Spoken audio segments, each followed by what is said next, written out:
মানসিকভাবে সুস্থ থাকতে আমাদের কিছু কিছু অভ্যাস, 5টা মূলত মেইন অভ্যাস আছে, যেটা হচ্ছে সীমিত সোশ্যাল মিডিয়া ইউজ, তারপর হচ্ছে কৃতজ্ঞতা প্রকাশ, এটা খুব ইম্পর্টেন্ট, আমরা কৃতজ্ঞতা প্রকাশে বিশ্বাসী না, কৃতজ্ঞতা প্রকাশ এবং হচ্ছে পারিবারিক সংযোগ বাড়ানো এবং হচ্ছে খোলামেলা আলাপ, আমরা হতে পারে সেটা আমাদের ছোটোবেলার বন্ধু, হতে পারে সেটা বাবা মা, হ্যাঁ হতে পারে সেটা আমার কোনো খুব কাছের ঘনিষ্ঠ কলিগ, খোলামেলা আলাপ করতে হবে।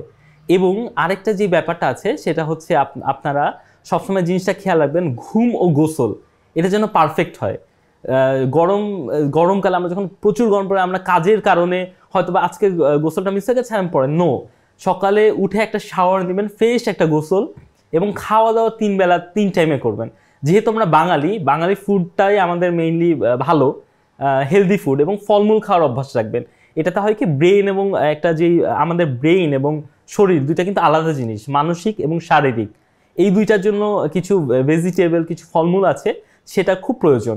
এই খাওয়া দাওয়া ঘুমটা কিন্তু একেবারে ইমব্যালেন্স করবেন না, এটা খুব জরুরি, এটা ঠিক রাখবেন। তো এই কয়টা দিক খেয়াল রাখলে আই থিঙ্ক যে আমাদের একটা ভালো ব্যালেন্সড একটা লাইফ আমরা লিড করতে পারবো। আর এটাই।